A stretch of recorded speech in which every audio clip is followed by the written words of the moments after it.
Izin, bro. Ujar satu lengkap. 9 kurang satu matrikulasi adil 8 lengkap. Siap. Terima kasih, Bang. Voucher satu lengkap. Jumlahnya 9 kurang satu hadir 8.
Mohon ditunggu sebentar, Pak Kalim Diklat masih ada tamu.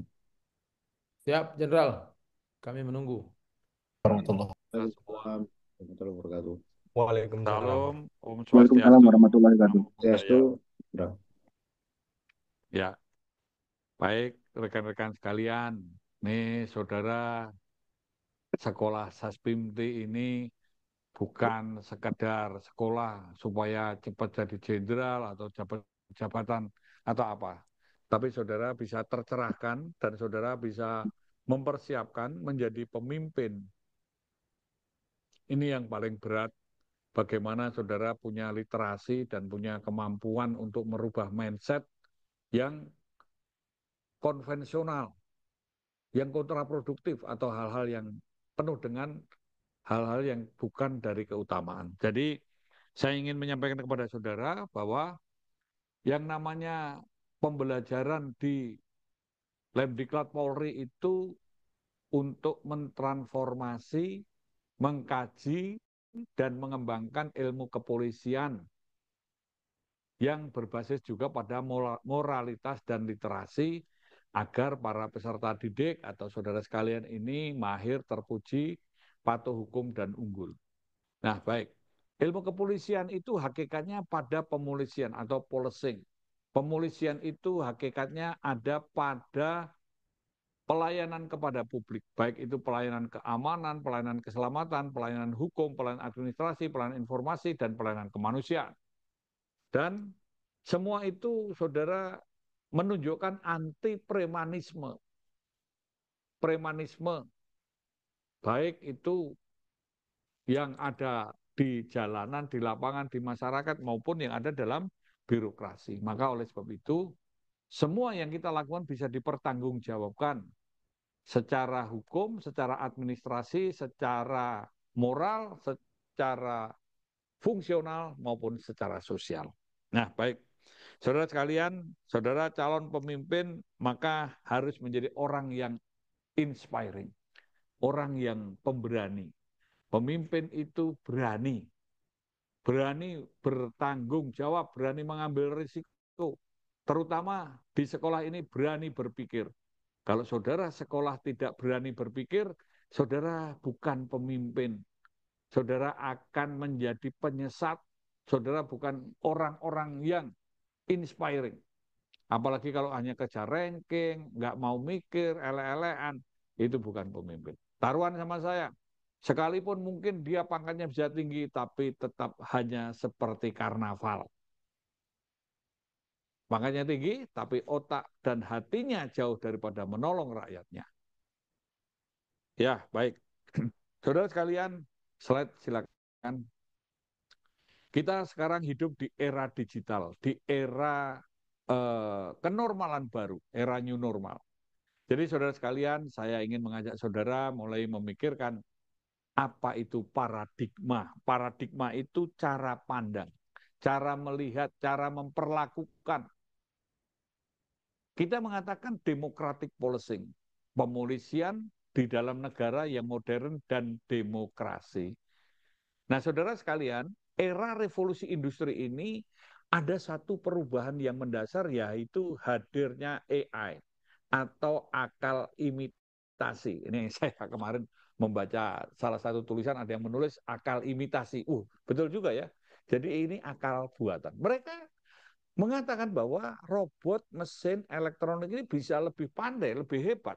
Tetapi itu cara, bukan tujuan. Sedangkan kita, manusia, punya imajinasi, punya otak, punya rasa, punya jiwa, punya hal-hal yang positif. Nah, mereka tidak. Mereka hanya mengerjakan sesuai program. Bapak Ibu Saudara sekalian, maka ketika saya ingin menyampaikan, ya next, saya materinya adalah tentang apa itu konsep democratic policing, dan saya menawarkan konsep smart policing. Ini harmoni antara konvensional policing, electronic policing, dan forensic policing. Nah, mengapa keamanan dalam negeri ini penting? Kenapa harus dibangun? Saudara sebagai pemimpin, kalau saya ingin menyampaikan bahwa inti administrasi itu ada pada manajemen, inti manajemen ada pada kepemimpinan, inti kepemimpinan pada pengambilan keputusan, inti pengambilan keputusan ada pada human relation. Maka kalau saudara membaca banyak tulisan saya berkaitan dengan pendidikan di Sespim atau di Lemdiklat, ini adalah modelnya pada dialog peradaban. Karena mau tidak mau, saudara harus paham bahwa keutamaan polisi di dalam pemolisiannya adalah bagi kemanusiaan, keteraturan sosial, dan peradaban. Dan ini semua diperoleh dibangun melalui dialog. Nah, implementasi Kamdagri ini ada model smart city. Kenapa menggunakan smart city? Ini adalah bagaimana mengimplementasikan smart policing melalui model sispam kota, tapi cara-cara elektronik. Karena tadi pelayanan keamanan, keselamatan, hukum, administrasi, informasi, dan kemanusiaan dapat dilaksanakan atau diselenggarakan pada konteks yang berstandar prima, yaitu cepat, tepat, akurat, transparan, akuntabel, informatif, dan mudah diakses. Nah, inilah konsep-konsep awal yang ingin saya sampaikan kepada saudara. Ya, baik, next. Nah, pemolisian ini kalau kita melihat badge yang ada di Lemdiklat adalah mahir, terpuji, patuh hukum, dan unggul. Ini bahasa yang saya sampaikan kepada saudara adalah profesional, artinya ahli. Ahli, saudara, berbasis pada ilmu pengetahuan. Ini yang dikembangkan pada ilmu kepolisian. Cerdas, kreatif, dan inovatif, bermoral. Maka di sini adalah seorang pemimpin harus cerdas, harus kreatif, inovatif, karena fakta atau yang ada itu sesuai dengan, tidak selalu sesuai dengan harapan.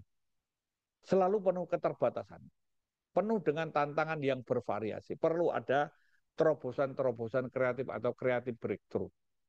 Nah, bermoral ini artinya dimulai dari niat. Sekolah ini dasarnya pada kesadaran, tanggung jawab, dan disiplin. Ini, ketika sekolah LLN, ya ini menurut saya bukan pemimpin, itu hanya orang yang dipaksa atau yang hanya bercita-cita menjadi pemimpin. Nah, modern artinya dinamis. Dinamis artinya bisa mengikuti perubahan. Baik itu dengan IT, berani menunjukkan sebagai program anti korupsi, anti narkoba, dan lain sebagainya. Nah, dalam negara yang demokratis, ini ada 6 poin yang bisa ditunjukkan. Supremasi hukum. Jadi hukum menjadi panglima. Ini bukan menang-menangan, bukan kuat-kuatan.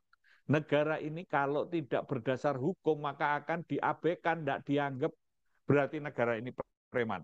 Nah, ini hegemoni. Artinya hegemoni kalau bahasa Jawanya itu asu gede menang kerai.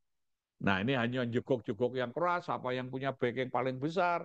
Ini hukum rimba, anomali. Maka hukum harus menjadi panglima. Maka kalau di sini sampaikan bahwa kita di dalam memberikan melaksanakan tugas juga memberikan jaminan dan perlindungan HAM. Jaminan dan perlindungan HAM. Jadi tidak ada peradilan sosial. Pertanyaannya, ini era digital, apakah dunia virtual atau dunia sosial itu perlu keteraturan sosial? Kalau iya, oke, harus diatur, harus ditata. Kenapa? Kita sekarang tidak hanya melayani citizen, tapi ada netizen. Saudara juga pasti tahu, netizen plus 62 ini dilabel paling barbar, paling biadab, paling nggak tahu adab. Kenapa? Literasinya rendah. Premanisme di era digital ada. Nah, basar-basar itu mereka preman itu. Lempar isu apa namanya? Selalu menghujat suka-suka dia. Itu merefleksikan, aduh, luar biasa ya. Jahat. Itu hate. Kemudian transparan. Artinya transparan itu bisa dilihat, bisa dipertanggungjawabkan, bisa apa? Terukur. Kita semua harus bisa transparan. Tidak ada yang rahasia, wah kucing-kucingan ini nggak boleh. Kita harus bisa membuka. Kita tahu mana. Cuman transparan kan bukan berarti telanjang di jalan raya ya. Akuntabel, bisa dipertanggungjawabkan secara moral, secara hukum, secara administrasi, secara fungsional, dan secara sosial. Nah, berorientasi pada peningkatan kualitas hidup masyarakat. How to increase quality of life. Ini konteks yang paling berat. Saya pernah berdiskusi, berdebat, sampai mulai dari pangkat terendah sampai pangkat tertinggi. Pernah debat saya teman. Selalu mengatakan sejahtera. Betul sejahtera. Saya bisa sejahtera, tapi saya bisa dengan meras, dengan malak, dengan main ilegal. Tapi ketika saya mengatakan peningkatan kualitas hidup masyarakat adalah menunjukkan kompetensi sebagai penjaga kehidupan, pembangun peradaban, dan sekaligus pejuang kemanusiaan. Ini tidak meras, tidak terima suap, tidak main-main dengan ilegal, dan anti premanisme. Nah, yang keenam, adanya pembatasan dan kewenangan polisi atau apa saja. Dalam dengeri ada pembatasan kewenangan. Pada konteks polsek maka polisi.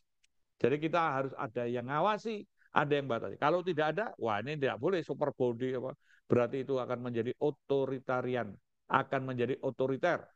Saya ingin sampaikan kepada saudara ya, negara yang otoriter biasanya militer, ASN, polisi gajinya kecil, orientasinya bukan melindungi kepada rakyatnya, tetapi dia akan mencari pada posisi jabatan strategis, yaitu jabatan yang punya kewilayahan, punya kewenangan untuk upaya paksa atau penegakan hukum, penggunaan sumber daya, perizinan, dan auditing. Di luar itu jabatan kampret, karena di jabatan yang dianggap strategis itu, maka dianggap jabatan basah sehingga bisa menyalahgunakan atau ada peluang dan kesempatan menambah gajinya yang kecil. Loyalitasnya mencari pada orang-orang atau yang bisa memberikan atau melanggengkan pada jabatan itu. Ini konsepnya berarti tends to corrupt. Kata Lord Acton, power tends to corrupt, power absolutely, corrupt absolutely. Nah, ini saudara harus pahami ya konsep-konsep ini. Ya, next.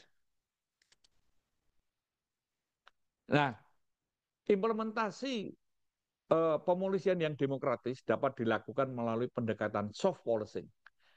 Kalau ini konsep saya adalah art policing, pendekatan seni budaya dan pariwisata. Kenapa? Karena inilah harkat martabat manusia. Indonesia diakui sebagai negara superpower seni budaya. Dan mari kita bangun menjadi super pariwisata. Mengapa demikian? Pariwisata ini kompleks, kita ini holistik dan sistemik pada konteks ini. Kalau bahasa Jawanya mengatakan begini, saanane, saisane, iso kanggo urip lan nguripi. Dengan apa yang ada, bisa diberdayakan untuk hidup dan memberi kehidupan. Jadi artinya kita ini mau religi, tradisi, seni, hobi, teknologi, dan macam lain sebagainya bisa digunakan. Ini berkaitan kita menjual keindahan, keunikan. Tidak rugi, tidak ada yang hilang. Nah maka konteks inilah hospitality yang harus diangkat. Mengangkat harkat martabat manusia. Inilah salah satu bagian mencerdaskan kehidupan bangsa. Tidak ada namanya siap gerak, pintar gerak. Saya ingin sampaikan kepada saudara. Saudara kalau tidak percaya silakan buka NHK TV. Itu isinya soft, lembut.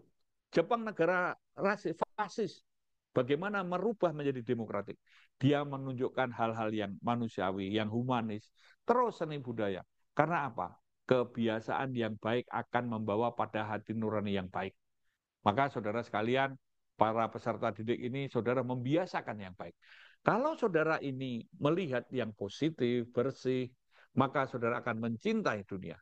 Kalau mulut saudara ini bersih, positif, dunia juga akan mencintai saudara.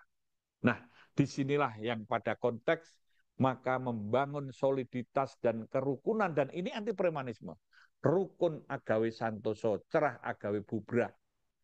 Kalau kita mau sejahtera, kita mau berdaulat, berdaya tahan, berdaya tangkal, berdaya saing, maka harus rukun, harus solid.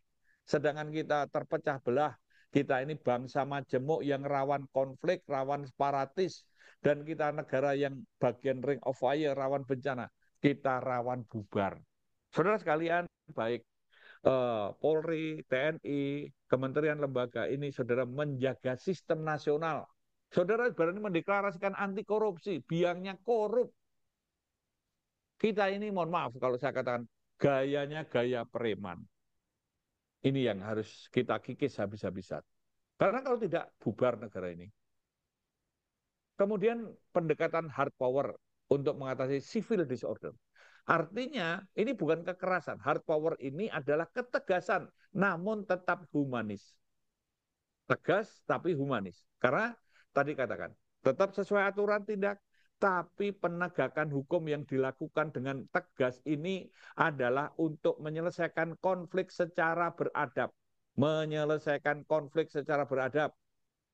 Yang kedua, penegakan hukum atau tindakan hard power yang kita gunakan punya efek untuk mencegah. Ada efek pencegahan. Ada efek untuk perbaikan. Efek untuk peningkatan kualitas. Dan ada efek pembangunan. Jadi ini saudara sekalian, maka latihlah saudara untuk membuat kebijakan. Maka saya di sini tidak terlalu bangga dengan ranking, dengan nilai. Itu nipu, mohon maaf kalau saya katakan. Kenapa? Saudara membuat tidak rukun, saudara pancal-pancalan dengan teman. Ujian juga ngapain? Saudara itu nanti akan membuat kebijakan. Karena sekolah pemimpin, maka saudara akan membuat kebijakan. Yang saudara tulis, yang saudara lakukan. Nah, kebijakan yang saudara buat harus siap didebat siapa saja dan kapan saja, di mana saja dan oleh siapa saja. Tahu pesan besar simak ilmu. Ini ada yang bocor ya, tolong dimatikan, di-mute dulu. Nah, pendekatan ini maka saudara juga dalam ujian-ujian saya sampaikan untuk debat. Debat publik, debat akademik.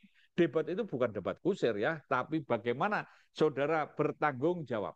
Kebijakan saudara membawa efek untuk mengangkat harkat martabat manusia bagi semakin manusiawinya manusia, untuk adanya keteraturan sosial. Karena ini semua menjadi dasar keteraturan sosial atau Kamtipas ini dasar untuk mengangkat harkat martabat untuk menunjukkan bangsa ini berdaulat, berdaya tahan, berdaya tangkal, dan berdaya saing. Nah, kemudian pendekatan soft power untuk mengatasi berbagai terjadi civil disobedience. Hati-hati. Ini pada poin ketiga, hati-hati kalau saya katakan bahwa civil disobedience ini pembangkangan sipil.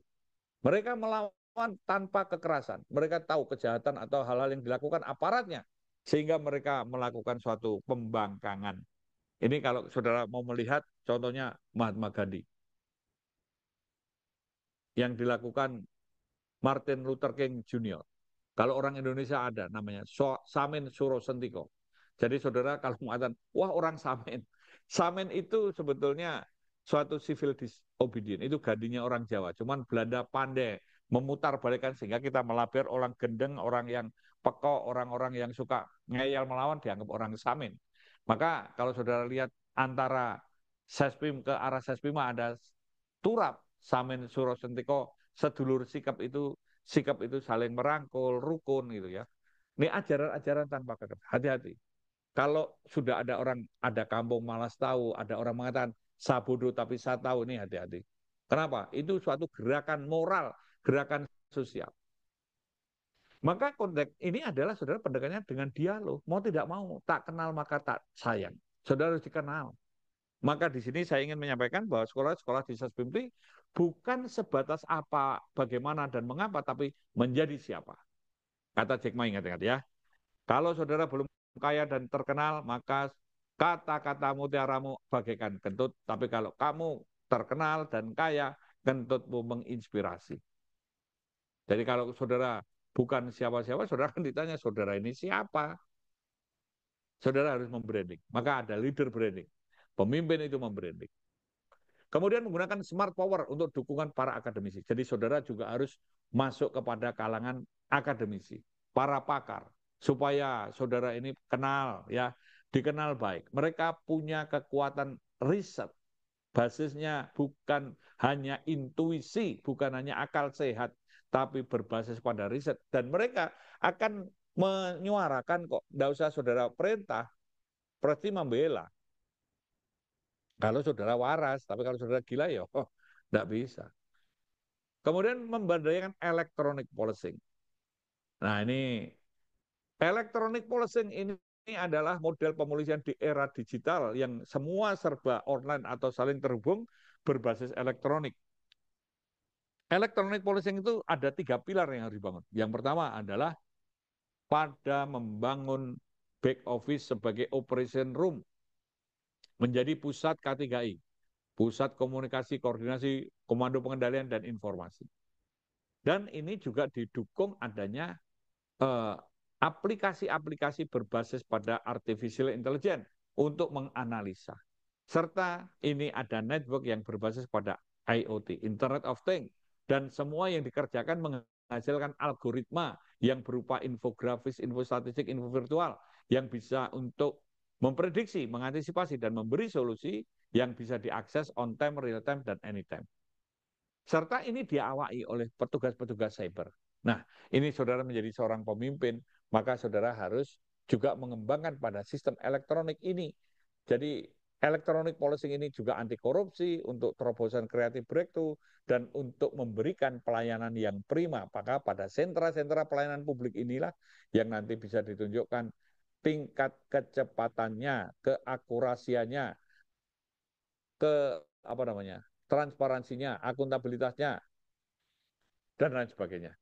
Kemudian mengembangkan intelligent policing.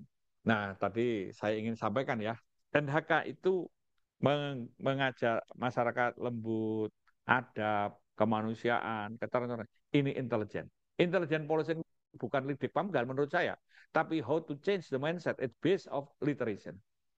So, intelligent policing, that means how to change the mindset, how to transform, how to increase the quality of life, how to make awareness from the society. Bagaimana membangunkan kesadaran. Bagaimana untuk menanamkan. Nah, ini intelijen budaya yang perlu saudara pikirkan. Silakan. Saudara bahas bagaimana mengembangkan intelijen budaya. Kalau nggak percaya, silakan cek tadi NHK. Satu lagi, cari di TikTok atau di YouTube Tibet Dance. Jadi tarian Tibet. Tibet itu mungkin ya ingin melepas dari Cina, tapi China mengatakan daripada perang, daripada berantem, dengan tarian orang Tibet menari di kawasan publik Cina, orang Cina merasa memiliki Tibet dan orang Tibet merasa dimanusiakan oleh orang Cina. Ini yang saudara coba contoh. Silakan, ini bisa diperdebatkan, bisa saudara kembangkan sendiri. Kemudian menerapkan restoratif justice.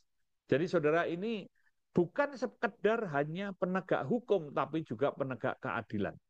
Karena menegakkan hukum juga penegak keadilan. Nah, disinilah perlunya bahwa Jepang mengusahakan tidak melanjutkan revolusi industri 5.0, tetapi society 5.0. Karena sumber daya manusia adalah aset utama bangsa kita ini. Karena manusia inilah yang paling penting. Mereka punya rasa, punya harkat martabat, punya jiwa.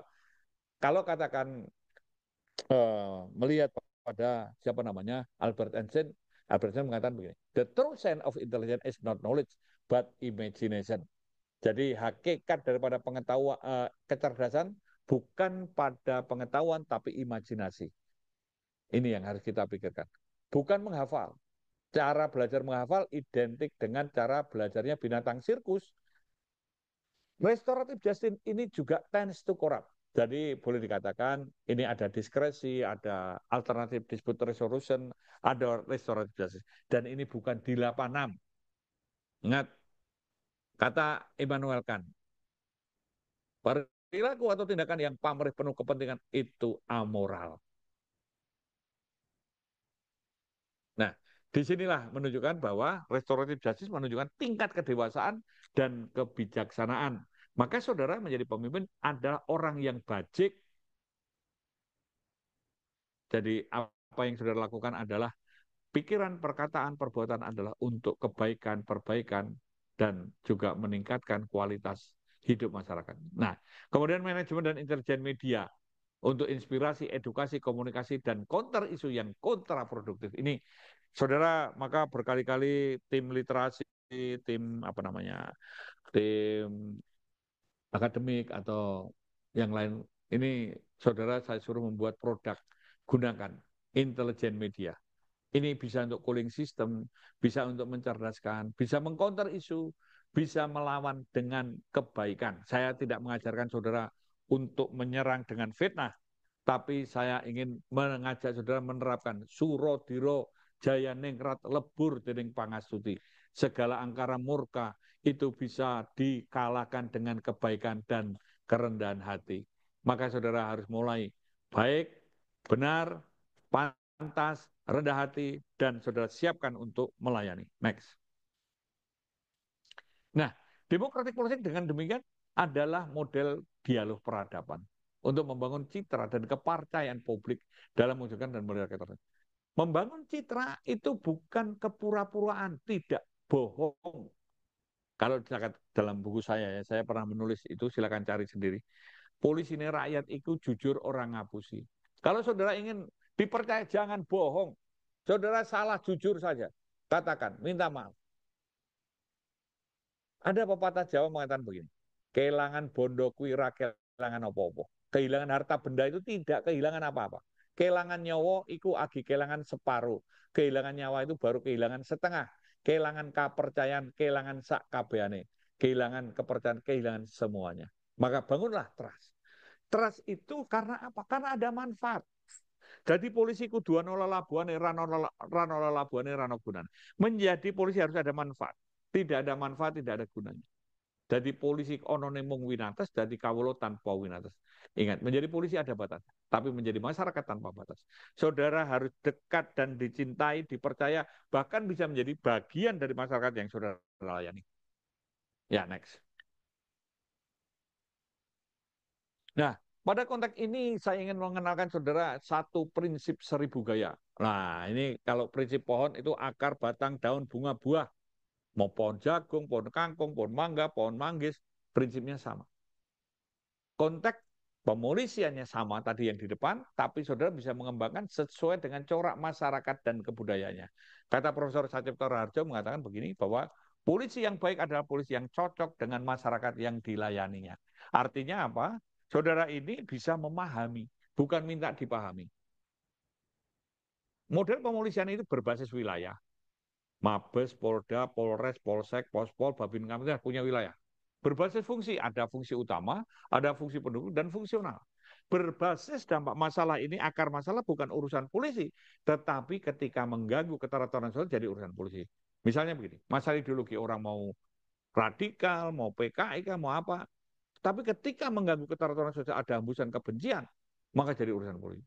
Masalah politik misalnya. Polisi tidak berpolitik praktis. Tapi ketika ada kampanye, ada pilkada, ada macam-macam, mengganggu keteraturan sosial, jadi urusan politik. Dan seterusnya. Ya, next. Ini saya kasih contoh modal pemolisian yang berbasis wilayah nih. Ada border policing, maritime policing, industrial policing, disaster policing, community oriented policing. Nah, kemarin ada yang bertanya sama saya, apa bedanya community oriented policing dengan community policing? Community oriented policing ini polisi yang memahami sesuai corak masyarakat dan kebudayaannya. Semua fokusnya dikerjakan dari polisi. Ini orientasi kepada community. Mengapa community? Mengapa lahirnya community policing? Community policing awalnya dikritik bahwa polisi tidak melakukan pencegahan, hanya ala fire brigade policing. Kalau pemadam kebakaran ada masalah baru tangani. Tapi ketika polisi ini akan mencegah, maka melakukan dialog. Yang pertama, kalau community policing itu adalah ada kesejajaran antara polisi dengan masyarakat. Mereka menjadi mitra, bersama-sama mencari akar masalah yang merupakan gangguan keteraturan sosial dan menemukan solusi yang dapat diterima oleh semua pihak. Yang kedua, polisi berusaha memahami kebutuhan keamanan dan rasa aman. Kenapa saya mengatakan ada rasa aman? Karena preman itu juga bisa mengamankan, tapi memaksa, membayar, mengintimidasi, menteror, dan lain sebagainya. Dan satu lagi, pada posisi community policing adalah polisi bisa menjadi role model, bisa menjadi panutan yang dipercaya. Nah, konteks inilah yang saudara ingin saya sampaikan kepada saudara. Ya, next. Nah, ini yang berbasis fungsi. Ini adalah misalnya road safety policing, ini untuk penanganan lalu lintas. Paramilitary policing untuk BRIMOB. Cyber policing, ini TIK dan lain sebagainya. International policing, ini Divu Pinter. Untuk emergency policing dan contingency policing dan lain sebagainya. Next.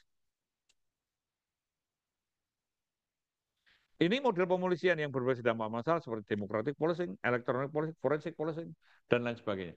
Silakan diperdebatkan dan silakan dikembangkan sendiri. Kemudian next. Pada prinsipnya semua sama tadi ya, bahwa untuk melindungi, mengayomi, melayani, menegakkan hukum, polisi ini penjaga kehidupan, pembangun peradaban, dan pejuang manusia. Karena manusia adalah aset utama bangsa. Disinilah hakikat pemolisian untuk mengangkat harkat martabat manusia. Ya, next. Nah, ini tadi sudah saya katakan, menegakkan hukum itu untuk apa? Bukan untuk polisi megang kitab, nyala-nyalakan. Nah, bukan kayak gitu. Menyelesaikan konflik secara beradab, mencegah agar konflik tidak meluas atau tidak semakin besar, melindungi, mengayomi, melayani korban dan para pencari keadilan, membangun budaya tertib, adanya kepastian, dan ini edukasi. Nggak usah pakai pemulihan, mulia, sudah sangat mulia. Yang menjadi tidak mulia karena ada kegiatan amoral. Ya, pamrih, nakut-nakuti, inilah onolah karena kepentingan. Aduh, ini yang membuat itu core value yang berbeda antara ideal dan aktual. Bukan hanya berbeda, bahkan bisa bertentangan. Karena apa? Karena ada diskresi birokrasi. Maka saudara nanti menjadi pemimpin jangan suka mengambil kebijakan secara lisan, tulis. Karena kebijakan lisan itu akan cenderung menjadi korup. Kebijakan lisan itu maka anak buah yang di bawahnya akan membuat kesepakatan menjabarkannya dan mengimplementasinya. Contohnya begini, udah atur-atur aja, yang penting tidak ada yang teriak. Wah, berarti kan saudara boleh merah, termasuk. Jangan ngajari jelek. Pemimpin pantang untuk jumawa, amarah dan tamak. Saudara juga tidak boleh ngajari yang jelek. Saudara kasarannya silakan baca. Mungkin saudara juga pernah dengar ya, arahan saya kepada Serdik 32 kalau nggak salah. 32 apa 33. Saudara itu kalau mau jadi bajingan ya bajingan sendiri. Nggak usah ngajari orang. Nggak usah ngajak-ngajak. Dan jangan bohong. Saudara harus sayang dan memperhatikan kepada anak buah. Saudara bukan berarti nggak boleh marah-marah, tapi mendidik. Nah, ini konteks yang saudara harus kembangkan. Ya, next. Nah, ini era digital, smart policing. What's the meaning of smart policing? It is the harmony. Harmony. We also need of conventional policing. Kita masih membutuhkan conventional policing. So we also elaborate in electronic policing and forensic policing. Mengapa saya mengatakan electronic policing tadi sebagian saya katakan, tapi pada forensic policing adalah semua model sekarang by design, era kenormalan baru.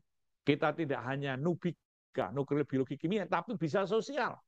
Saudara tahu bahwa masalah IPA itu kalau meledakannya, ledakan di laboratorium di mana. Tapi ketika sosial ini bisa perang saudara, bisa tumbuh premanisme di mana-mana, provokasi. Ini yang saudara harus pikirkan. Ini kalau kita tidak merubah mindset, berat. Ya. Yang harus kita lakukan pada smart policing, mengharmonikan. Harmoni, rukun, saling keterkaitan. Kita ini sesama anak bangsa, bukan gepu-gepuan sendiri, bukan saling menyalahkan atau mencari kesalahan, tapi bisa belajar dari kesalahan. Nah, ini semua untuk apa? Untuk memprediksi, untuk menghadapi, untuk merehabilitasi. Jadi kita cara berpikir bukan hanya ada tangan nih. Kita kayak apa namanya kebakaran jenggot kalau terjadi sesuatu, tapi memprediksi. Bagaimana kalau mengatasi? Saya analogikan begini. Ini kayak kerja PLN. PLN itu kerja bukan saat listrik mati, Tapi bagaimana listrik jangan mati, dan kalau listrik mati cepat tertangani. Kemudian berfungsi untuk lingkungan dan berbagai masalah. Berfungsi untuk lingkungan, berfungsi menggunakan. Jangan jadi benalu. Artinya jangan melakukan premanisme. Diimplementasikan tingkat lokal, nasional, bahkan global. Saudara bisa membuat model-modelnya untuk mengatasi yang lokal bagaimana, yang nasional bagaimana, yang global bagaimana. Mengatasi gangguan keteraturan sosial yang by design dan di dunia virtual. Artinya saudara ini bisa membuat cooling system, bisa membuat upaya pencegahan. Nah, kalau saudara terima kiriman tulisan saya tiap hari, itu sebenarnya nutrisi jiwa. Sebuah linggis itu kalau tiap hari digosok itu bisa jadi jarum. Maka how to change the mindset?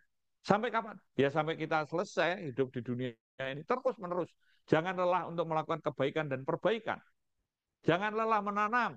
Walaupun saudara tidak memetik, tidak ada masalah. Tanam terus begitu. Nah, bagaimana juga untuk memberikan perlindungan, pengayoman, dan pelayanan kepada publik. Jadi kita tuh memberikan perlindungan. Jangan sampai orang melihat aparat itu sebel. Birokrasi kita ini penuh dengan trik dan intrik. Mafia dan premanisme birokrasi ini menyebabkan masyarakat semakin tercekik. Mereka ini akan mengalami kesulitan. Memang mafia birokrasi ini seperti naga. Naga itu bisa di darat, di laut, di udara, dan punya lidah api. Ini analoginya ya. Siapa saja yang berani melawan, jangankan melawan, kerasani, ini akan mati. Mereka atau kita ini kalau berpikir mereformasi birokrasi seperti ikan duyung yang mendamba. Nah, ikan duyung saudara tahu toh ada dua bagian. Di bagian atas manusia, bagian bawah itu ekor. Manusia seperti saudara saya anggap bagian manusia, saudara tahu, saudara ingin memperbaiki. Tapi ekor ini bagian kita. Manusia ikut binatang itu gila, binatang ikut manusia tidak mungkin, kalau dipotong mati. Nah pertanyaannya, siapa yang punya otak dan hati? Itulah yang melakukan. Jadi saudara sebagai pemimpin, saudara sebagai pangkat yang tinggi, yang punya kewenangan, kekuasaan, pikirkan bagaimana mereformasi secara kultural agar ekor ikan tadi bisa menjadi kaki manusia. Nah, saudara sekalian, jadi artinya saudara itu mempunyai spirit, inilah passion. Passion itu saya berdebat artinya banyak sekali, panjang, ada namanya empowering, enlightenment, macam-macam. Tapi bagi saya, untuk para aparatur ini adalah passion bagimu negeri, jiwa raga kami. Jadi siap untuk berkorban, ketulusan hati. Nah, pemimpin itu juga harus tulus. Kalau pemimpinnya nggak tulus, wah jadi garong semua itu. Karena boleh saudara lihat sendiri. Ya. Kemudian harus prediktif, proaktif, dan problem solving. Artinya proaktif. Arti proaktif itu ada atau tidak ada pekerjaan, saudara tetap bekerja. Problem solving itu mencari solusi, memecahkan masalah. Jangan sampai, wah, komandan atau pimpinan malah menjadi problem maker. Nah, ini harus menyelesaikan. Menjembatani dan mengatasi. Bukan membuat benteng, tembok, tapi menjembatani. Jadi saudara ini selalu membuka diri, tempat curhat, merangkul, mendiskusikan, dan lain sebagainya. Ya, next. Nah, saudara, saya ingin sampaikan bahwa birokrasi, pemolisian itu bekerja di ranah birokrasi. Kepemimpinan, administrasi, operasional, dan kapasitas. Kepemimpinan ini, saudara, saya harapkan saudara bisa menjadi pemimpin yang transformatif, yaitu pemimpin yang berani belajar dan memperbaiki kesalahan masa lalu, siap menghadapi tantangan, harapan, dan ancaman di masa kini, serta mampu menyiapkan masa depan yang lebih baik. Jadi jangan tinggal gelanggang colong pelayu, tapi saudara 3 poin penting itu. Kemudian yang kedua, secara administrasi, saudara bisa melihat bagaimana Ren Orlakwasdal, perencanaan pengorganisasian, pengawasan, dan pengendalian. Ini prinsip-prinsip administrasi saudara terapkan dengan baik dan benar. Yang kedua adalah bidang administrasi saudara membina dan care terhadap sumber daya manusia. Yang ketiga juga masalah logistik dan anggaran. Operasional ini yang sifatnya rutin, khusus maupun kontingensi. Dan capacity ini adalah bagaimana kreativitas dan inovasi yang saudara terus tumbuh kembangkan. Maka disinilah tempat belajar saudara Saya suruh menghasilkan produk, mulai membranding, mulai melakukan. Itulah untuk capacity. Kemudian selanjutnya adalah next, kita bekerja pemolisian juga di ranah masyarakat. Jadi membangun kemitraan. Siapa mitra kita? Mulai dari pemerintah, DPR, media, sektor bisnis, atau siapa saja. Ini kalau saya katakan minimal triple helix atau pentahelix. Tapi ini menurut saya juga N-helix, siapa saja. Nah, kemudian memberikan pelayanan kepada publik. Kita ini memberikan pelayanan publik. Kalau ditanya, tadi saya katakan, sekolah SESBIM ini untuk apa? Nah, untuk memberikan pelayanan publik juga, pelayanan keamanan, pelayanan keselamatan, pelayanan hukum, pelayanan administrasi, pelayanan informasi, dan pelayanan kemanusiaan. Yang tentu menjadi prima, memecahkan masalah. Jangan ada premanisme, jangan ada korup, ada penyimpangan, ada pemerasan. Ini udah menyebalkan. Maka saya ingin menyampaikan bahwa kalau Francis Fukuyama berani mengatakan the end of history, the last man, berani nggak kita ini sekarang ngomong the end of bureaucracy? Bukan birokrasi yang bubar, tapi how to change the mindset of bureaucracy that we build about the sentra public service, membuat center pada pelayanan publik. Karena kita harus membuat sentra-sentra ini, sistem online. Karena mau tidak mau, tadi kaum nyaman, aman, kaum mafia itu yang bagaikan naga tadi akan mati-matian mempertahankan. Mereka nggak mau berubah karena mereka takut hilang privilege-nya. Tapi dengan sistem elektronik nggak usah dibunuh mati sendiri. Kemudian kita selalu membangun jejaring dan networking. Karena mau tidak mau kita semua harus mengembangkan soft power, smart power, dan lain sebagainya. Next. Nah, saya ingin menyampaikan juga kepada saudara nih.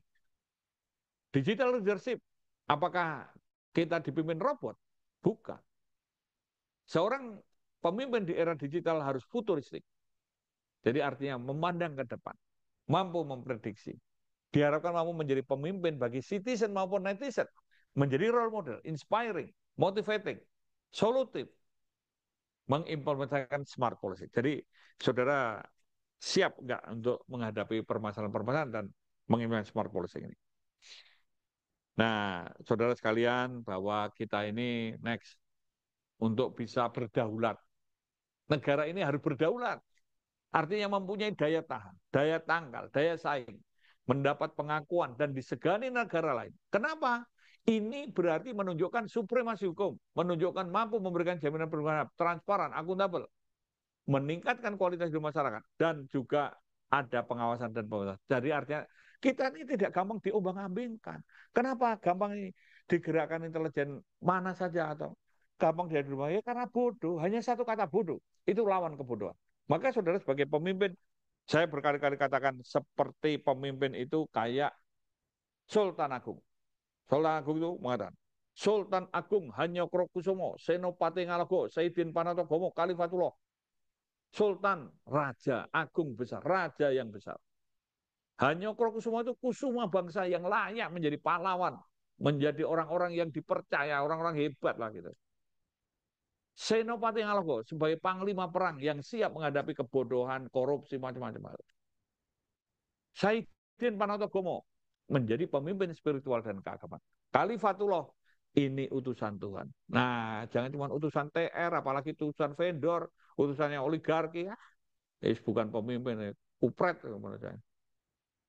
Kenapa? Karena saudara ini sebagai pemimpin terbeli, saudara produk utang budi, saudara lupa sama masyarakatnya. Dah kan saudara mikir rakyatnya, dah pasti cari selamat sendiri, dan itu saya judge safety player. Tidak punya sikap, taruhan, pasti pengecut, penakut. Tidak ada kebanggaan. Ya, next. Ingat, civis pacem parabellum. Kalau ingin damai, harus siap berperang. Artinya bukan perang kita mau bunuh rakyat sana, bukan. Kita ini punya nilai tawar. Kita ini dianggap orang. Kalau nggak dianggap, selesai. Kambing dipimpin singa itu akan ngaum. Singa dipimpin kambing ngembek. Ya, maka golongan wedus atau kelompok singa, saudara terserah. Tanyakan pada diri saudara. Dan saudara siapkan sekarang ini. Nggak mungkin tiba-tiba. Dan saudara latih itu menjadi passion saudara. Ya, next. Nah, kesiapan berperang manusia Saya katakan adanya kekuatan ideologi, kuatnya pertahanan, kuatnya keamanan dalam negeri, kuatnya sumber daya manusia sebagai aset utama bangsa, kuatnya sektor bisnis, kuatnya pengelolaan dan pemberdayaan sumber daya alam, kuatnya ilmu pengetahuan dan teknologi, kuatnya hukum dan penegakan hukum, kuatnya birokrasi rasional dan anti korupsi, kuatnya seni budaya dan olahraga. Semua itu akan hancur ketika sudah kecanduan premanisme. Kenapa? Males semua, rontok itu semua terbeli. Karena cara-cara instan. Orang nggak punya apa ya, PGPS, pintar goblok penghasilan sama, baik buruk sama aja. Dah, nggak ada namanya mau cerdas bermoral, ya rusak semua ini. Maka saudara mengatakan, harus mengatakan anti premanisme. Percaya sama diri saudara. Kembangkan kompetensi, jadikan saudara menjadi ikon, terserah saudara ahli apa.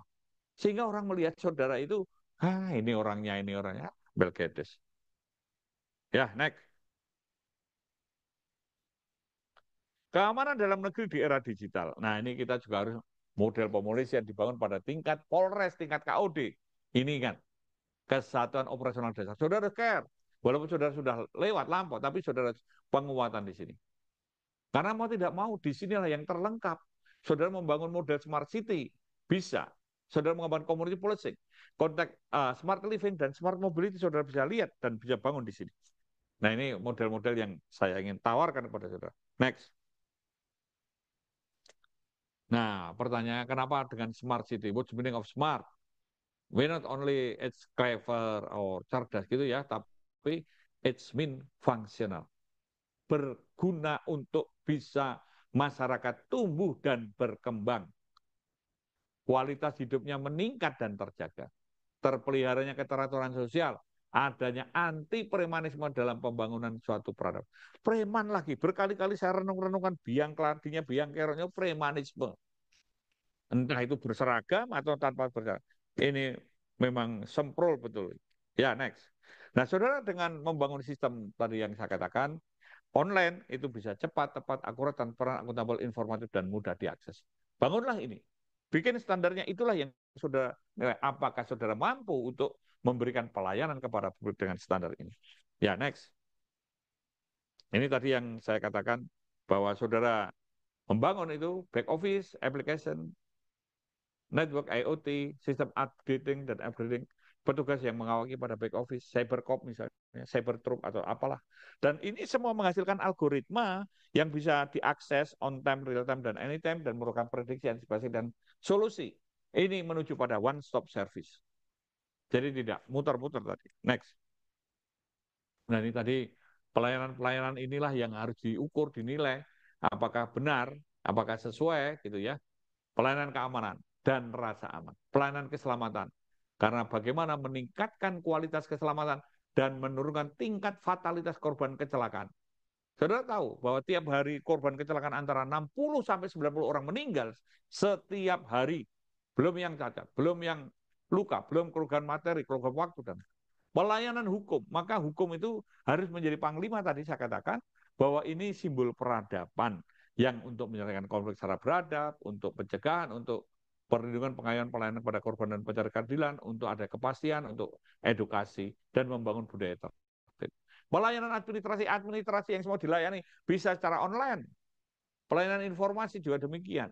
Dan pelayanan kemanusiaan. Bagaimana kita ini selalu peka, peduli, dan berbela rasa akan masalah kemanusiaan. Ya, next.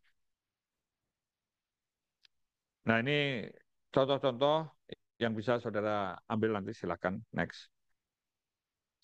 Nah, bagaimana kemampuan ini?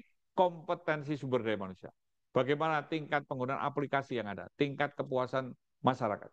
Ini adalah membuat indeks. Silakan pikir, saudara membuat indeks keamanan dalam negeri, suatu kota, suatu wawasan.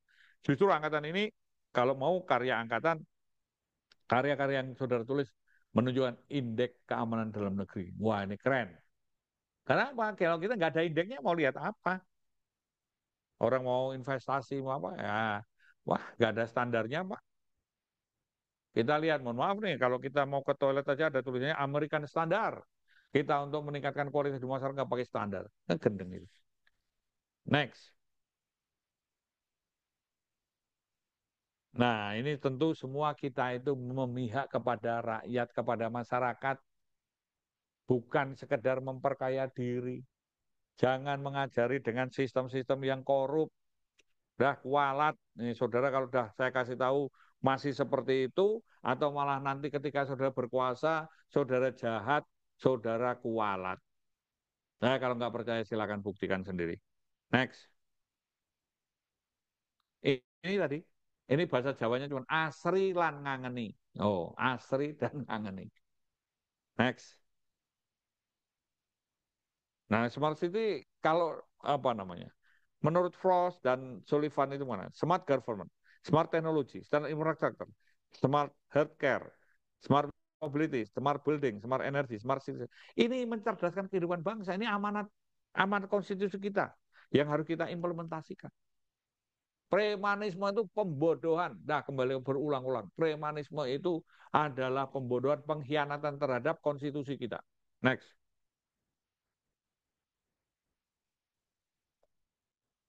Nah, ini bukan gengsi-gengsian ngikut-ngikut, tapi kita punya tanggung jawab. Bagaimana memajukan? Maka saudara sekarang saya tanya, ketika nanti saudara berkuasa, saudara menjadi pemimpin, apa hebatnya kesatuan yang saudara pimpin? Nah, kalau landai-landai aja ya ngapain? Nggak perlu ada pemimpin. Karena pemimpin itu memajukan, meningkatkan, membuat apa ya? Punya efek positif. Ya, next. Nah, ini saudara bisa melihat konsep-konsep ini ada di Solo, ada di Bandung, ada di Jogja, ada di Bali, ada. Nah, ini silakan. Kemudian kita bisa mengembangkan krisis center, kita bisa mengembangkan banyak hal yang bisa dikembangkan. Ya, next. Kita lihat bahwa apa keuntungan e-government dan lain sebagainya. Tentu keutamaan-keutamaan ini sudah saya tuliskan ya, dan semua ini sudah ada. Kita bisa membangunnya dengan sistem-sistem yang terintegrasi dengan hal-hal lain. Itu saudara sekalian yang saya sampaikan. Nah, silakan kalau ada pertanyaan.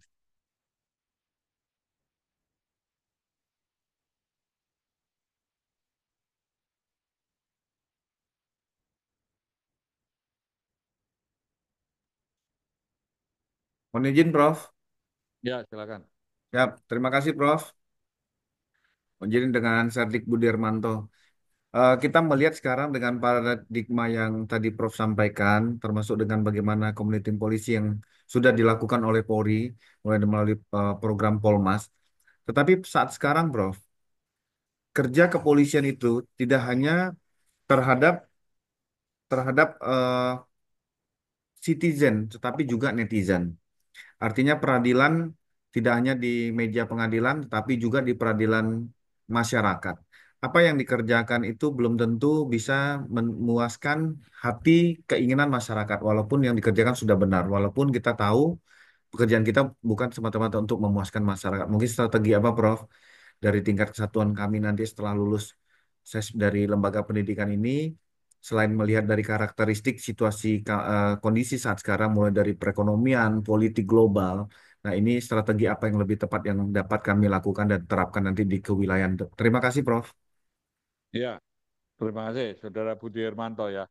Memang ada bahasa Jawa mengatakan ini, benar durung tentu benar, betul belum tentu tepat. Nah, maka oleh sebab itu, tadi saya katakan, saudara harus dikenal. Tak kenal maka tak sayang. Saya kasih contoh, ada seorang pemain biola turun dari kereta api main biola di stasiun. Hebat, mainannya bagus. Dikumpulkan dapat kurang lebih 140 euro.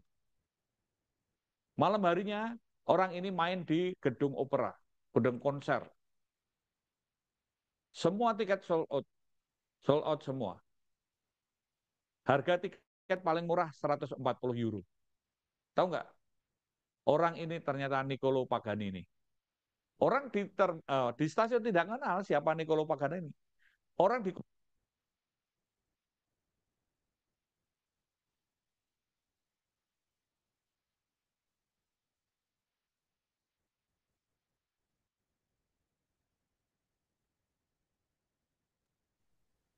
Mohon izin, Prof. Suaranya hilang, Prof.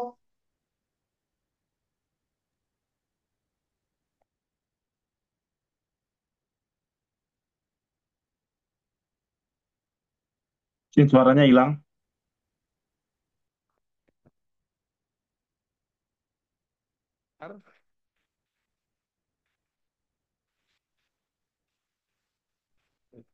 Tes, sudah dengar?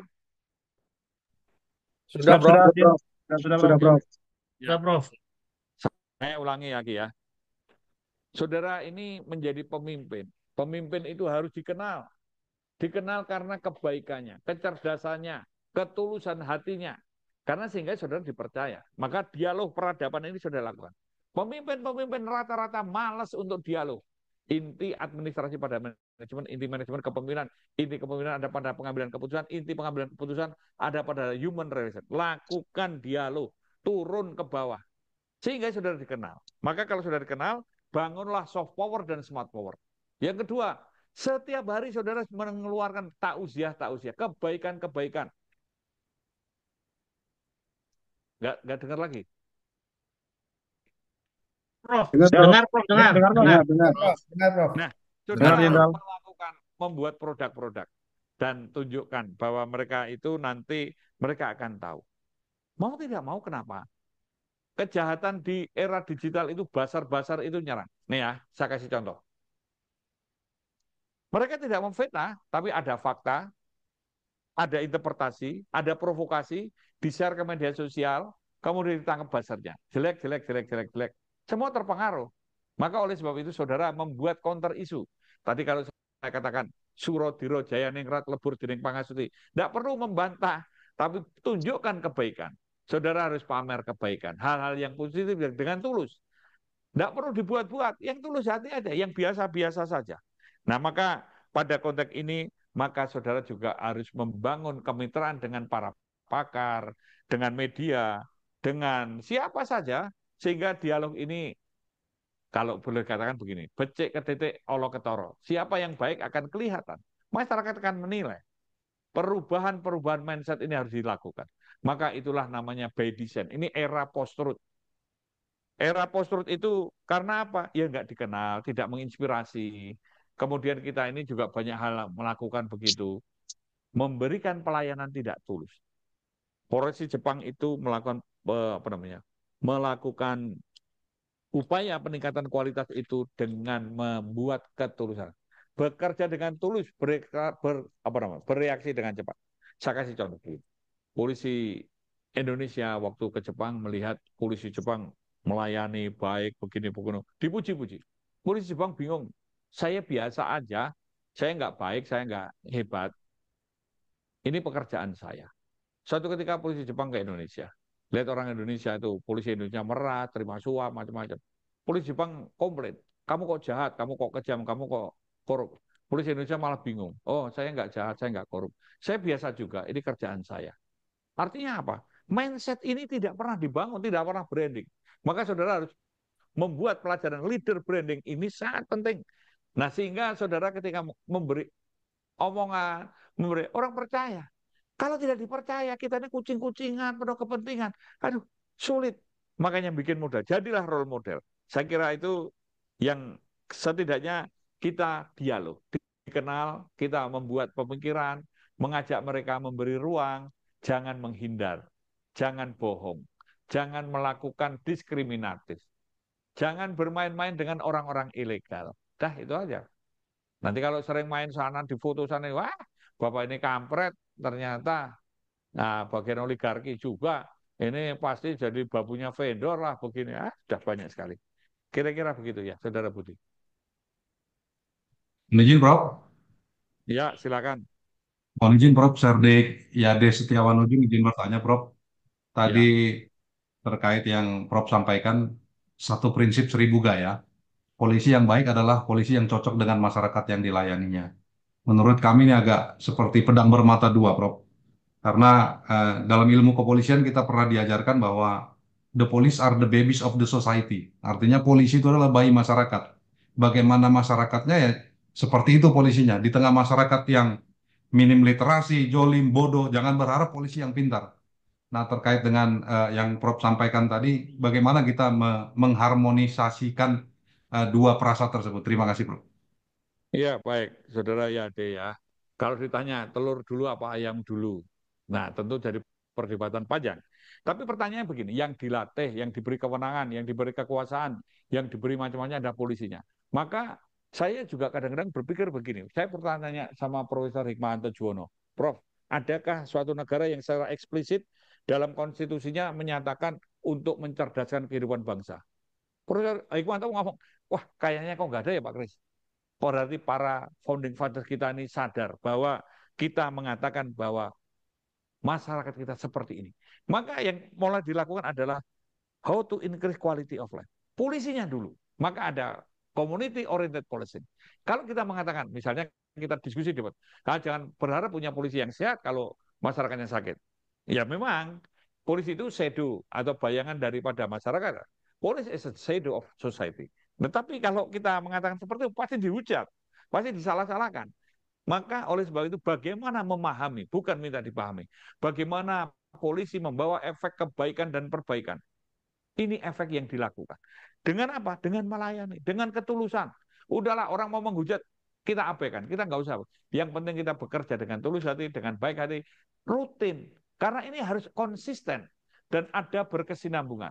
Ini Pak Ohara pernah diskusi sama saya berkali-kali.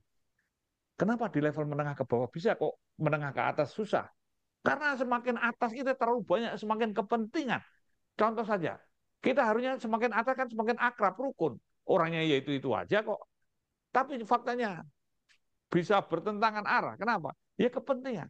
Selama penuh full of conflict of interest itu tends to corrupt. Karena apa? Ya tidak profesional lagi. Saling serang, pendekatan. Nah, bagaimana konteks ini adalah juga membangun birokrasi yang rasional, yang berbasis pada kompetensi. Jangan membangun pendekatan personal. Karena membangun pendekatan personal sama saja Pindah ke membangun kiri ya.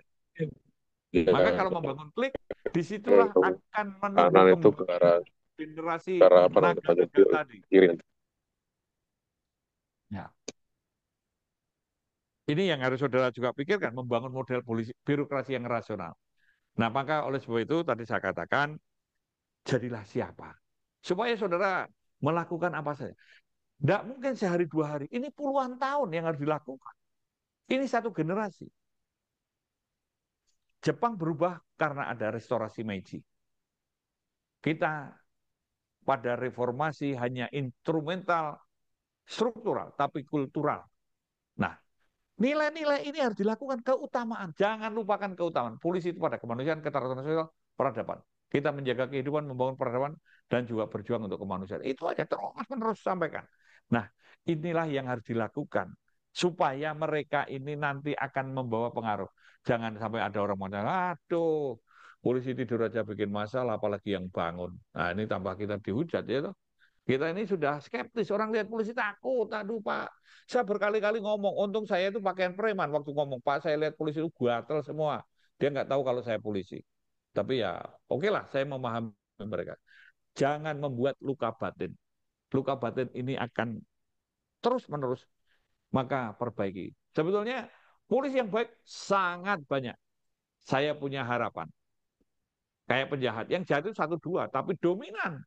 Dan digoreng terus. Nah, makanya kita juga tadi intelijen media juga lakukan hal-hal yang baik disampaikan karena kita harus punya spirit mencerdaskan kehidupan bangsa, meningkatkan kualitas hidup masyarakat, anti premanisme. Dah ingat baik-baik.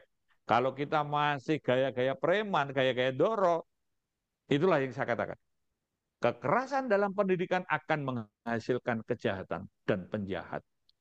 Maka ketika polisi sekolah, kekerasan simbolik. Nah, contoh saja, saudara ujian.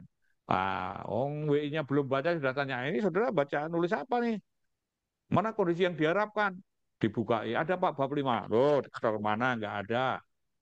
Saudara juga baca tuh, ada yang tiap lembar ada isinya. Ini benar, ini nulis ya kayak gini. Bukan kayak gitu.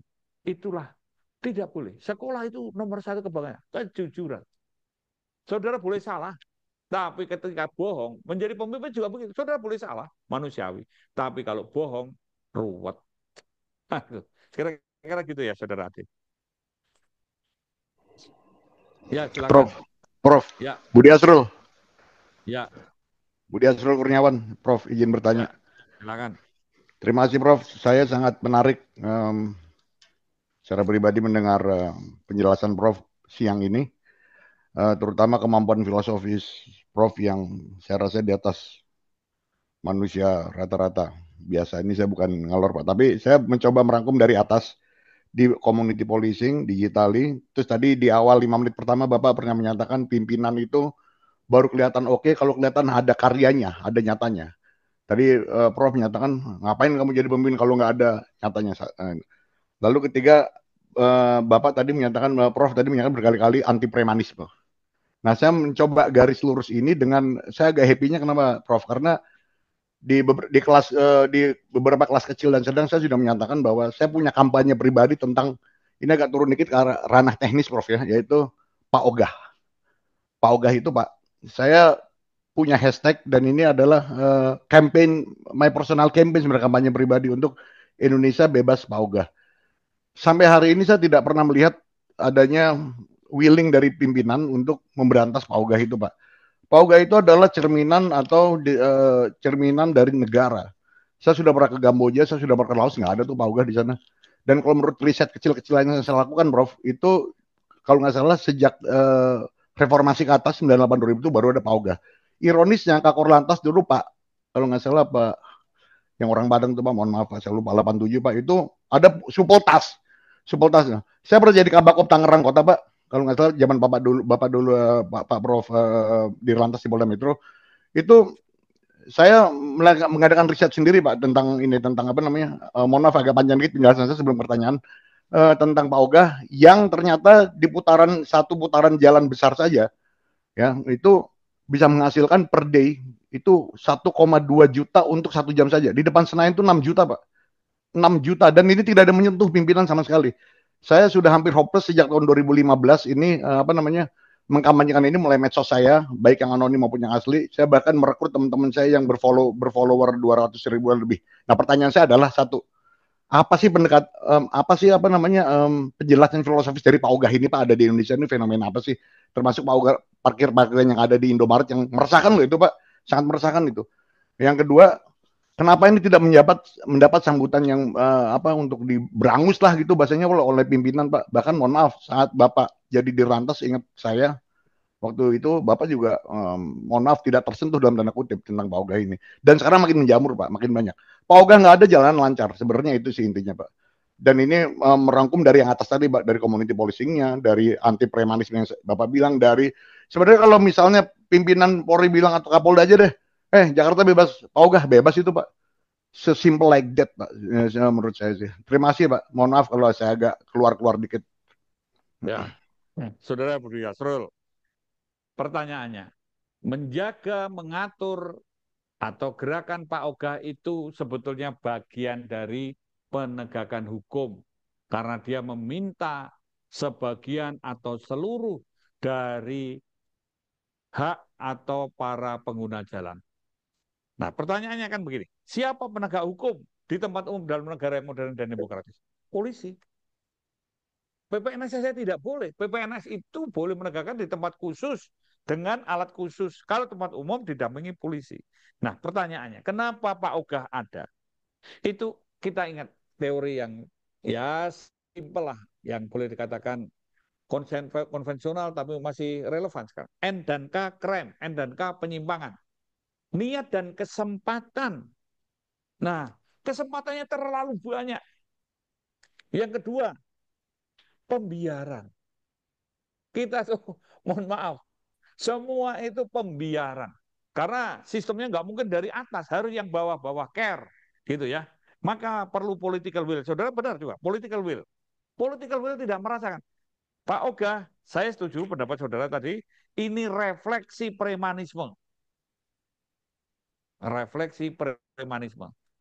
Saudara nggak tahu mau turun dari apa namanya ke arah Bangka itu ya, dari Jakarta Selatan Bangka turun, itu malah orang kelurahan pakai baju ini apa namanya, baju hansip. Baju hansip Pak. Nah, kita sekarang mau mengatakan mereka itu minta imbalan. Kalau nggak minta imbalan kadang-kadang marah, kadang-kadang merusak, nyoret-nyoret dan sebagainya. Nah, saudara, kenapa tidak tersentuh? Ingat kata-kata filsuf Gellner. Segala sesuatu ada karena dimengerti. Nah, memang tidak bisa langsung cepat, tapi itu semua ketika bisa diambil alih oleh teknologi, bahkan polisi nggak perlu gatur. Sebetulnya back office application network itu bisa untuk melihat sistem peta. Saya pernah mengusulkan operasi red line, tapi malah disuruh ganti green line. Karena nggak keren. Loh, justru kita ini seperti apa namanya, dokter jantung. Yang dioperasi, yang di atas itu yang nyumbat, bukan yang. Nah, mindset ini memang masih belum, malah ada mengatakan, ya sudah terbantu. Justru sebetulnya parkir saja. Maka ketika saya mengatakan dengan e-policing untuk di bidang lalu lintas itu bisa mendukung e-government, e-banking, e-samsat, ada e-parking, bisa untuk electronic road pricing, electronic toll collect, dan macam-macam hal. Kita semua ini memang diberdayakan seperti ini. Mohon maaf, kalau dikatakan bahwa ya dengan tutup mata, dengan pembiaran, dengan diam-diam, menikmati privilege-privilege ini. Dan semua itu tidak sendiri, ada backingnya. Tidak mungkin orang ngemis saja ada bosnya. Ya kita mungkin, saya nggak tahu apakah mereka itu yang saudara sampaikan, ngapain bekerja. Saya kasih analogi begini. Ini ada suatu cerpen ya, nggak tahu karangannya Seno Gumira atau siapa saya lupa. Suatu desa ini hebat, kreatif, menghasilkan produk macam-macam, punya keahlian macam-macam. Makmur, Pak Lurahnya itu lama-lama meninggal. Nah, ganti lurah baru. Lurah baru ini mengatakan gini, udahlah ngapain kamu susah-susah, dah kita ngemis, toh kita juga hasilnya sama. Maka orang-orang mulai berbondong-bondong ke kota ngemis. Ternyata dapat hasil banyak. Nah, ngemis. Lama-lama keterampilan dan keahliannya hilang. Iya, maka disitulah ketika orang ke kota juga jatuh miskin atau ada paceklik begitu. Orang desa tidak bisa ke kota, yang di kita ngemis juga habis, maka pulang ke desa. Ternyata di desa sudah nggak bisa apa-apa, nanam nggak bisa, bikin kerajinan nggak bisa, apa-apa nggak. Ini sama, bangsa kita ini menurut saya ini darurat premanisme. Sudahlah, preman itu bukan hanya yang bertato, termasuk yang berseragam dengan gaya memalak minta japrem, menjadi ilegal, meras, dan macam-macam. Itulah yang menyebabkan kita ini malas dan kehilangan kompetensinya. Ah, sudahlah, biarin aja. Kita juga masa bodoh. Nah, ini tidak boleh. Karena apa? Maka berkali-kali saya sebetulnya di sekolah-sekolah di Lemdik ini hanya menjadi motivator supaya jangan terdemotivasi. Bisa bayangkan kalau para serdik terdemotivasi, ya pasti malas, sudah nggak mau berpikir. Berpikir aja takut, apalagi berdebat. Nah, inilah yang sebetulnya maka paling penting menurut saya untuk merubah tadi yang saudara tanyakan. Satu, political will. Dua, ada pemimpin yang transformatif. Yang ketiga, ada tim transformasi yang menjadi backup sistem. Dan kemudian juga ada sumber daya manusia yang kompeten. Kita melihat sampai hari ini kita puluhan tahun dinas, bahkan saya sampai mau pensiun. Kalau ditanya, saudara ahli apa? Nanti jawabnya kita bukan ahli tapi lihai. Ya, makanya selanjutnya adalah juga membuat pilot project, membuat program unggulan. Ada untuk monitoring, evaluasi, dan ada pola pengembangan. Nah, silakan diterapkan. Karena itu diomongkan sangat mudah, tetapi menyatukan, mengharmonikan, ngerukunkan, wah berat. Bener, durung, tentu, bener tadi. Betul, belum tentu tepat. Hadap kanan gerak, satu hadap kanan, 99 hadap kiri. Yang gila yang mana? Jangan sampai kita ini maunya baik dianggap selilit, apa namanya? Selilit itu orang yang keselip di gigi itu loh. Jadi kita dianggap pengganggu, dianggap duri dalam daging. Maka memang harus dimulai dari pemimpinnya. Tidak mungkin dari orang, pemimpin. Dan kita itu sumber dayanya terbatas. Ketika kita ini, mohon maaf, terlalu banyak dikerjakan hal-hal di luar tugas pokok. Bahkan kita hanya pokoknya tugas. Ya, silakan direnungkan. Saya kira itu, Saudara Budi Asrul. Siap, terima kasih Prof. Nanti Ya, disambung silakan. lagi jika berkenan kapan-kapan Prof. Izin. Ya, silakan. Siap. Ada yang lain? Mohon izin, Prof. Ya, silakan. Izin, Prof. Serdik Dwi Antoro dari Kejaksaan, Prof. Mohon izin, Prof. Saya sekali lagi menyampaikan saya beruntung ikut dalam iklan Sespimti ini, Prof. Dari semenjak pertama kali narasumber dan beberapa wideiswara menyampaikan selalu mengedepankan integritas morality, Prof. Mohon izin, Prof. Sepertinya memang mohon tanggapan, Prof. Saya menganggap sekarang dengan saya masuk SESPIMT ini, integrity atau morality itu menjadi satu barang yang paling mewah gitu, Prof, untuk digapai. Tidak ada eh, kalau kita sekarang ini kemewahan yang dimaksud adalah harta, sekarang kemewahan itu adalah integrity dan morality. Ketika dikaitkan dengan artificial intelligence, kemudian harus diwaspadai juga, Prof. Ketika artificial intelligence itu satu sistem yang kemudian sistem yang membuatnya itu pun tidak memiliki integritas dan morality, kemudian komen-komen yang ada di AI itu pun menjadi tidak layak untuk kita ikuti. Itu saja, Prof. Mohon izin, Prof, terkait dengan integritas dan morality, Prof. Mohon bimbingannya, Prof. Terima kasih, Prof. Ya, terima kasih Saudara Dwiantoro ya. Jadi begini ya, kita ini dihargai, dihormati bukan karena pangkat, jabatan, kekayaan, atau kepandaian, tapi pada perilakunya, perilaku yang berintegritas, yang bermoral. Jadi artinya kan begini ya, kita ini selalu mengabaikan keutamaan. Apa sih keutamaan? Keutamaan itu gampang sekali melakukan kebaikan. Di mana-mana melihat kebaikan. Itu keutamaan. Kebaikan dan benar. Jadi pemimpin itu harus pantas dan benar, layak dan menyelamatkan. Pantas, benar, layak, menyelamatkan. Kita ini semua aparatur negara itu jiwanya sama, menjadi penolong, bukan menjadi orang pemaksulit ya. Tapi kita melihat birokrasi kita itu sebel, senep gitu ya. Sudah seperti hantu aja. Jadi integritas itu bahasa Jawanya nih, saya masih ingat pelatih-pelatih di Pudik Brimob dulu, kalau kita lulusan akpol ngomongnya aja tinggi gitu ya, begitu lari melet-melet. Jadi mereka di atas gunung, itu Pak Nasripan, Pak Arianto, teriak aja, hei Pasis, gerakanmu tuh nggak sesuai dengan cocotmu. Omonganmu itu nggak sesuai dengan perilaku. Integritas itu antara pikiran, perkataan, dan perbuatan itu sejalan. Bagaimana? Ya untuk keutamaan. Keutamaan itu apa? Keutamaan itu ya kebaikan, kebenaran untuk rakyatnya, untuk macam-macam hal ya. Nah, moral itu artinya kebaikan dan juga kebenaran. Apa kejahatan? Buruk-buruk. Tapi kalau sudah etis, saudara berani memilih yang baik dan benar. Berani memilih. Maka menjadi pemimpin itu bermoral, tahu dan etis, berani memilih. Maka kalau katakan begini, kita benar, saudara katakan bahwa ketika kita bisa menikmati, bisa merasakan justru kita mengalahkan itu belum tentu benar. Silakan kalau nggak percaya. Jawabannya itu, kalau memang netizennya bodoh-bodoh, inputnya yang masuk juga nggak benar, maka dia juga bodoh juga, ngawur juga kan gitu ya. Nah, saudara sekalian, bahwa inilah kejahatan. Saudara, era post-truth itu, post-truth is not lie, not liar, it's by design. Itu didesain bagaimana antara fakta diolah sehingga pembenaran mengalahkan kebenaran. Pembenaran mengalahkan.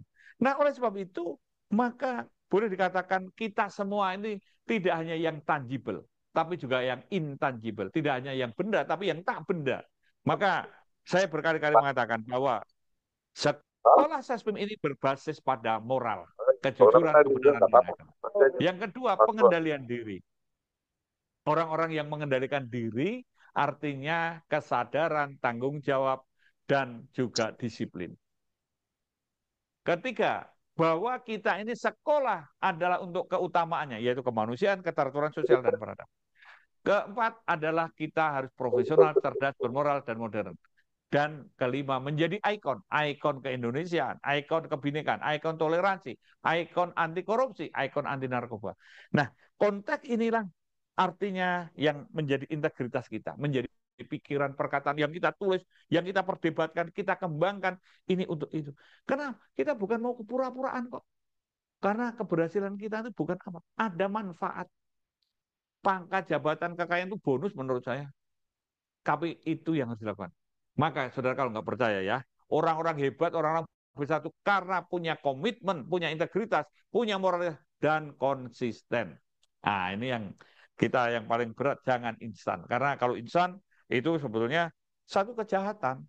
Maka saudara yang sampaikan, oh di netizen di era digital ada preman, ada, ya basar-basar itu. Ini era itu yang membuat bukan orang bodoh loh, orang yang ahli. Dia mengulang-ulang, memviralkan, bahkan dirinya meyakini apa yang disampaikan itu kebenaran. Oh gila gak tuh? Itu sudah bayangan, itu merusak mindset. Hati-hati. Maka Jepang mengatakan, habis revolusi industri 4.0 menuju society 5.0. Karena sumber daya manusia adalah aset utama bangsa. Nah, ini yang harus kita juga sampaikan. Seorang pemimpin adalah guru. Dia juga mentransformasi, inspiring, memotivasi, memberi solusi, dan memandaikan, mencerdaskan. Saya kira itu ya, Saudara Dwiantono. Ya, Prof. Silakan, kalau ada yang lain.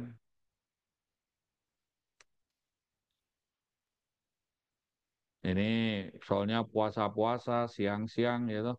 Ngabuburit ya masih lama, bengok-bengok terus ya jadi lesu. Yang penting kalau saudara tidak terdemotivasi, dah itu aja. Dan saudara latihlah menjadi pemberani, berani berpikir terutama. Izin Prof, Ya, silakan. izin Prof, Sabdik Andi Yusuf Prof, izin bertanya Prof. Ya, Terima kasih Prof, materinya sangat menginspirasi dan sangat bermanfaat Prof. Tadi Prof menyampaikan kaitannya dengan model pemolisian berbasis wilayah Prof. Salah satunya tentang community oriented policing.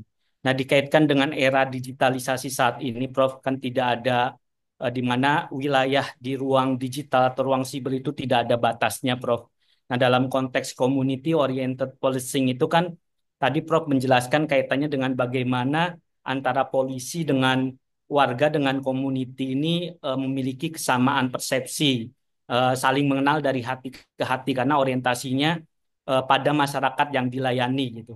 Kemudian juga mungkin polisi keberadaannya bisa diterima dan didukung oleh community yang dilayani. Nah, dalam konteks era digital saat ini, Prof, bagaimana kita bisa mengenali community di saat di era digital itu community yang ada di era digital itu lebih banyak anonim, Prof. Bahkan karakteristiknya tidak bisa ditentukan sebagaimana kita melihatnya di dunia fisik, Prof. Nah, ini tantangan-tantangannya, Prof. Nah, bagaimana kita bisa menerapkan ini agar bisa optimal, Prof. Terima kasih, Prof.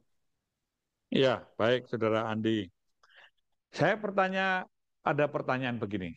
Apakah perlu ada keteraturan sosial di dunia digital atau di daerah virtual? eh Mungkin batasan itu juga bisa diatur, Prof. Karena di dunia digital itu kan juga mengenal ada yang namanya digital etik, etika digital. Kemudian juga ada yang namanya digital right atau hak-hak digital, Prof. Mungkin itu dibatasi, tapi mungkin ada juga kebebasan digital, Prof. Nah, ini juga menjadi tantangan, Prof. Mungkin ya itu yang sulit juga, Prof. Nah, Bagaimana, Prof? artinya demokrasi itu bebas tapi bertanggung jawab. Karena ini era post-truth. Maka salah satu yang paling penting membuat akun itu tidak boleh bodong. Ini Kemenko Digi ini juga jangan semua orang. Kenapa di Cina YouTube apa namanya Wase dan lain sebagainya tidak boleh masuk. Kenapa? Karena dia tahu ini menggerus bangsa. Kita ini sudah tergerus, terlalu merdeka, membebaskan saja. Nah, pertanyaannya, kalau bebas, kenapa di jalan raya nggak ditanami ketahanan pangan, tanami telo atau tanami padi gitu? Nah, sama toh. Ini artinya ketika membuat membuat akun, membuat apa saja itu tidak boleh bodoh. Kalau ini dibikin aturan, pertanyaannya begini, mereka ini bebas. Kalau saya boleh bebas, saya boleh memaki-maki, boleh menghujat siapa saja. Bebas tapi tidak mencerdaskan. Tapi kalau bebasnya menyesatkan, siapa bertanggung jawab? Negara ini harus berdaulat. Negara ini supremasi hukum. Nah, ingat ya, asas nullum delictum nulla puna legi sine puna lagi. Kalau belum ada aturannya, memang nggak bisa. Buat aturannya. Nah, itulah perlunya namanya. Saya sejak pertama kasus EKTP, saya sudah meyakini pasti gagal, pasti banyak halnya. Tapi jangan khawatir, harus terus dilakukan. Karena kita ini kadang-kadang di era digital kan harusnya membuat jebakan tikus. Tapi yang malah hasilnya sarang tikus. Nah, berapa banyak yang terjadi. Nah, maka orang seperti itu, saudara sekalian. Maka ketika BSSN mengatakan, ini kan sebenarnya intelijen media. Kita era digital. Kita bisa membaca siapa, di mana tempatnya. Mereka boleh menggunakan nomor dari mana-mana. Betul. ini adalah dunia yang tanpa batas. Maka saya ingin mengingatkan juga bahwa di era digital akan berkaitan dengan dimensi dan frekuensi. Ini yang harus diatur. Contoh saja, saya kalau buka radio, membuat radio tidak bisa frekuensi. Ini kita masih 5G loh. Siapa tahu ada 10G atau berapa sih. Kita harus membatasi dimensi dan juga frekuensi. Karena semua, kalau analogi saya, dunia digital bisa dipetakan kok, ya sama dengan dunia aktual. Tapi ketika semua perubahan kehidupan berpindah sebagian ke dunia digital, maka mereka akan mematikan beberapa pekerjaan. Maka kita harus juga merubah mindset. Contoh begini, saya dulu waktu kecil itu sering nemani anak saya nonton Pokemon, Digimon, masih ingat ya? Itu ternyata terjadi sekarang ini. Kita bisa masuk ke dunia digital, walaupun belum secara fisik loh ya, tapi pikiran, hati, semua sudah. Inilah yang harus dilakukan. Ini jalur komunikasi, jalur transformasi. Maka ingat, membuat segala sesuatu harus ada grand strateginya. Kita kan nggak membuat grand strategi, ini mau supaya apa? Bangsa ini tercorah, sudah tercorah, siapa aja boleh masuk. Ini bangsa berdaulat loh. Contoh saja, nih kalau nggak percaya, WA-nya dimatikan aja. Wah, buyar kita nih. Wah, kelimpungan. Nggak punya yang lain. Peta kita ini, mohon maaf. Ini Google Map, WhatsApp itu secara intelijen salah dan kalah. Tapi kita nggak bisa buat sendiri. Tidak pernah didukung orang membuat. Komunikasi kita, Twitter, WhatsApp, TikTok, apalagi Instagram. Itu kan dimatikan, kan gitu. Selesai kita, wah kelimpungan. Nah, sudah, kita kecanduan itu semua. Bahkan misalnya judi online. Nah, judi online itu judinya di luar negeri, tapi pasarnya di Indonesia. Pajaknya kemana? Maka perlu grand strategi, perlu aturan hukumnya, dan perlu sumber daya manusianya, dan perlu penegak hukumnya. Nah, maka disinilah saya ingin menyampaikan bahwa forensic policing sama electronic policing ini bekerja sama berharmoni untuk membangun namanya cybercop atau siapa sajalah yang berkaitan dengan cyber, karena ini yang akan merusak mental karakter bangsa. Ini menggerus apa namanya kedaulatan, daya tahan, daya tangkap, daya hancur di situ, hajar aja di situ. Wah, sekarang perang media sudah banyak, sudah dilakukan. Justru yang lebih ramai di netizen, saudara juga tahu, netizen plus 62 itu dianggap nggak beradab. Tapi kita tenang-tenang, tidak ada yang merasa berdosa. Dan kita semua juga tahu, anak-anak kecil sudah mulai bermain-main yang nggak karu-karuan. Situs porno bebas, judol bebas, apalagi ya macam-macam, perdagangan bebas, mau siapa aja mau jualan apa aja ada, tidak ada namanya kontrol. Merdeka boleh, bebas boleh, tapi bertanggung jawab. Kebebasan berekspresi menyampaikan silakan, tapi bukan untuk saling hujat menghujat. Bayangkan ada orang yang sudah mati di venator itu kejam dan biadab menurut saya. Di mana? Orang kan mengatakan begini, orang Indonesia itu religiusitasnya tinggi, tapi korupsinya tinggi, perilakunya juga nggak bagus. Kenapa? Adab. Kita harus menjadi bangsa yang beradab. Adab ini sangat penting. Orang lama-lama takut. Wah, bentar-bentar turun ke jalan, bentar-bentar rame, bentar-bentar netizen begini. Malas. Udah mending pindah negara lain, ke Kamboja, ke Vietnam. Ini premanisme. Jadi premanisme bukan hanya dunia aktual, tapi juga ada di dunia virtual. Maka pertanyaan tadi pertama, perlu nggak keteraturan sosial di dalam dunia virtual? Kalau kita mengatakan perlu, bikin grand strateginya, bikin kebijakannya, bikin aturannya, bikin sumber daya manusianya untuk mengatasi. Sehingga semua bisa diberdayakan. Itu alat. Intelijen bisa masuk. Saya mengoyak-oyak Indonesia ini mengadu domba. Bisa lewat netizen. Bisa lewat media yang ada. Selesai kita.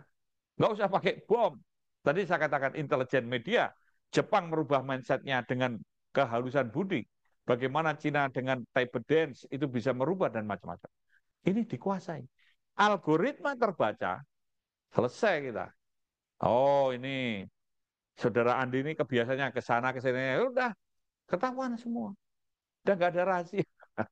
Jadi itulah yang kita harus membuat grand strategi, aturan hukum, dan siapkan sumber daya manusia, sehingga kita semua harus sadar bahwa premanisme di era digital ini sangat banyak dan merajalela. Ini era post-truth yang harus kita hadapi bersama. Saya kira itu. Silakan, ada yang lain lagi? Izin, Prof. Ya, Terima kasih, silakan. Prof. Cedric Sabtono, Prof. Izin, Prof. Ya, Mohon izin, Prof. Terkait dengan suatu organisasi itu terbentuk atau dapat berjalan dengan baik karena adanya komitmen pimpinan. Dalam ini, komitmen pimpinan, kita melihat fenomena ganti pimpinan, ganti kebijakan. Nah, menurut Prof, bagaimana sebagai pimpinan untuk bisa memberikan suatu program unggulan atau ide kreatif yang bisa untuk memajukan organisasi tersebut? Karena kadang ada suatu pimpinan justru idenya itu dianggap suatu pencitraan ataupun hal-hal yang menurunkan dari organisasi tersebut. Terima kasih, Prof. ya, baik, terima kasih. Maka Saudara Sabtono ya, semua itu tergantung pimpinannya. Pemimpin itu bukan segalanya, tapi dia bisa segala sesuatu tergantung pimpinannya. Saudara hebat apapun, kalau pimpinannya nggak setuju, nggak ada politik itu nggak bisa apa-apa. Nah maka, saudara ganti pimpin, ganti kebijakan. Karena apa? Tidak taat azas. Kita ini nggak ada SOP-nya. SOP itu isinya ada job description dan job analysis. Ada namanya sistem penilaian keberhasilan kinerja. Ada sistem sistem reward and punishment, dan ada etika kerja. Kita nggak punya. Ada, tapi itu semua boleh dibilang, ya saudara mau sekolah lah contohnya. Saudara Sabtono mau sekolah, dan nilainya 97 atau 87. Apa prestasinya? Nggak ditanya. Akuntabilitas kita juga diperiksa BPK, diperiksa oleh inspektorat, itu masih pada administrasi. Apa prestasinya? Nggak pernah ditanyakan. Jadi para pemimpin itu juga nggak punya track record kok. Kau tanya, pemimpin atau produk-produk hutang budi, dia lupa rakyatnya, lupa institusinya. Hanya dia pada sibuk membalas budi. Setuju nggak? Nah, maka berkali-kali saya anti pada OC. Saya takut kalau pemimpin-pemimpin ini takut mikir. Lu pemimpin itu kepala. Lalu kalau kepalanya nggak bisa mikir, yang mikir dengkul gimana? Jangan sampai otak saudara ditinggal di suspend, diganti ranking. Wah, itu gendeng. Maka walaupun saya diomeli, nggak disenangi sama orang SDM, orang mana, bodoh amat. Karena apa? Itu rusak, fatal. Saya tidak menafikan orang pandai, tapi saudara, saya ajak saudara punya yang namanya track record. Ingat ya, tadi saya katakan, singa dipimpin kambing akan ngaum. Kambing dipimpin singa akan mengaum. Dan singa dipimpin kambing itu ngembek juga. Tergantung pemimpinnya. Maka saudara, pemimpin itu bukan gonta-ganti, bukan penuh improvisasi, tapi taat asas. Grand strategi ini harus dibuat. Sehingga ada kebersinambungan. Bahwa kita juga tadi, kalau katakan, pemimpin itu transformasional. Berani belajar dan memperbaiki kesalahan masalah. Berani belajar, memperbaiki kesalahan masalah. Berani kita ini untuk memperbaiki. Yang baik yang kita belajar, kita tingkat. Siap menghadapi tuntutan, tantangan, ancaman, dan harapan di masa kini. Jadi artinya kita juga kekinian. Bukan hanya ini. Dan mampu menyiapkan masa depan yang lebih baik. Jadi punya tugas tanggung jawab. Bahwa moralitas kita ini, kita harus berprestasi. Pemimpin tidak ada prestasinya, itu sudah harus didemosi, menghabiskan waktu. Pemimpin itu menurut saya boleh salah dua. Satu, karena lalai, ya dihukum, tidak apa-apa, dimaafkan. Dua, karena bodoh tidak mampu, ya tidak apa-apa, dimaafkan, harus belajar lagi. Tapi kalau sengaja, menurut saya gila. Nah, maka tadi berkali-kali saya, jangan ngajari jelek. Pemimpin yang ngajari jelek, gila menurut saya. Apalagi ngajari garam. Maka itu kalau dalam bahasa teorinya pada diskresi birokrasi. Diskresi birokrasi merupakan kebijakan lisan yang dibuat oleh pimpinan sehingga para anak buahnya berupaya membuat kesepakatan untuk menjabarkan apa yang menjadi kebijakannya. Oh ini tesis saya ini terbukti bahwa penipuan itu dari Baur, Paur, Kanit, Kasat, Kasat ke Kapolres, Kapolres ke Kapolres, Kapolres ke Kapolda, ya seterusnya. Penipuan yang bertingkat-tingkat. Jadi nggak ada standar. Gitu. Maka yang harus dibangun menurut saya ada SOP tadi. Job description dan job analysis, standarisasi keberhasilan kinerja, sistem penilaian kinerja, sistem reward and punishment, dan juga etika kerja yang isinya do dan don't serta sanksi. Ini code of conduct, apa yang dilakukan, apa yang tidak boleh dilakukan, dan sanksinya apa. Kita ini PGPS kok, pinter goblok penghasilan sama, baik buruk sama aja. Nah, coba bayangkan, anak buah saya mau naik kombus ditanya, loh, yang bawa siapa? Kan gini loh, yang bawa siapa? Nah, kalau cuma doa ya nggak bisa. Gila itu. Itu terjadi. Loh benar. Hanya kita kan apakah kita harus pakai cari perewangan? Wah, itu kan terjadi lagi hegemoni tuh.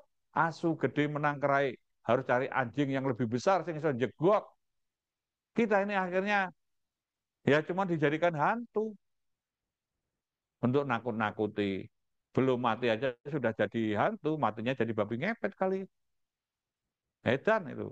Nah, itulah merubah mindset. Core value kita ini tidak sesuai keutamaan. Nah, maka itu kira-kira ya, Saudara Sabtono. Memang lucu. Nah, dipikir lucu, gendeng kita itu. Pangkat tinggi-tinggi, otak dan hatinya jauh daripada nolong rakyatnya. Wes, gembus. Jangan jadi pembohong, jangan jahat, itu aja. Ingat baik-baik. Wes, rezeki Tuhan yang punya. Dan kalau saudara itu dekat dengan Tuhan, GMPD, Gusti mesti paling jalan. Tuhan akan selalu membukakan jalan buat saudara. Gitu ya. Amin, Prof. Ya, silakan yang lain kalau masih ada.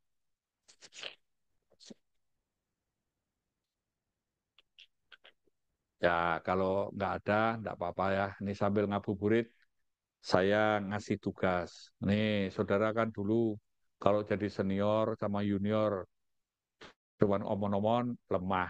Nah, toh, saya juga nggak mau jadi dosen omon-omon doang lemah. Oke. Saya kasih penugasan. Saudara silakan menulis tentang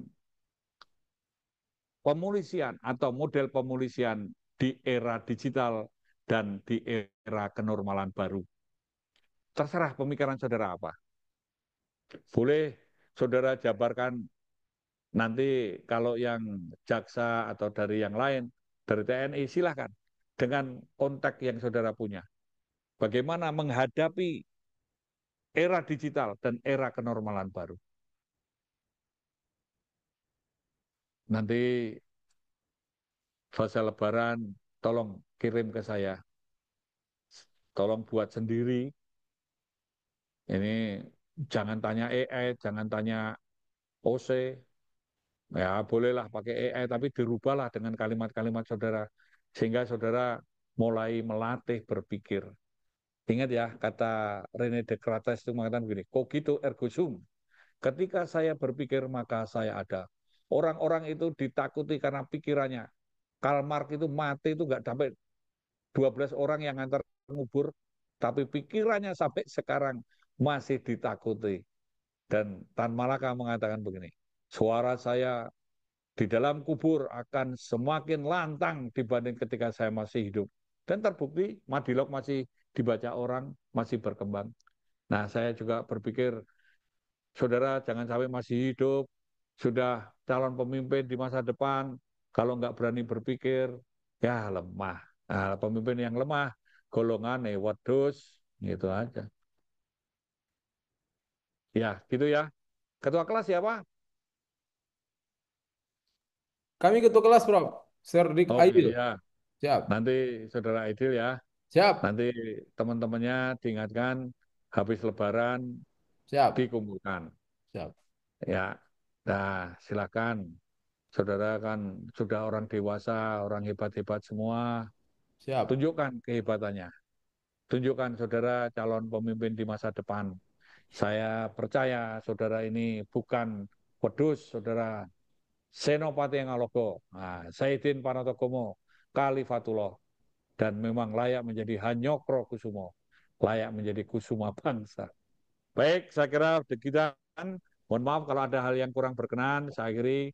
Wassalamualaikum warahmatullahi wabarakatuh. Shalom. Om Santi Santi Om. Selamat. Waalaikumsalam warahmatullahi wabarakatuh. Waalaikumsalam warahmatullahi warahmatullahi wabarakatuh. wabarakatuh. Terima kasih, Jenderal. Waalaikumsalam Terima kasih, Jenderal. warahmatullahi Prof. Terima kasih, Prof. Terima kasih, Prof. Izin. Matur sembah nuwun, Prof. Sembah nuwun. Waalaikumsalam. Terima kasih, Terima Prof. kasih, Jenderal. Siap. Diko dawuh, Jenderal. Om Acun. Itu Siap. Tolonglah bule. Yuk, Idianto. Apa Bang ya? Bang, Berapa halaman? apa Bang? Kasih. Apa tugasnya Bang? Kira itu. John, ngapain John? Buka di mana? Oh, siap. Ngantuk-ngantuk, Bang. Bang Imron, jangan lupa besok kuatnya, Bang. Ya, udah. Nah, bikin lagi dah. Oh, besok aja, Bang. Besok biar rame, Oh, Bang. ya, wes. Ya, Besok besok. aja. Ya. Bang Joni. Tugasnya apa Idil? Bang Joni belum, Bang Joni. Quote-nya, Bang Joni. Joni quitnya belum tuh. Iya, siap. Bule juga belum tuh Bang, bule. Bule, kurang bule. Aku mau ambil quote-nya Bang Imran aja. Kami kecil tapi mematikan. Masih ingat saja.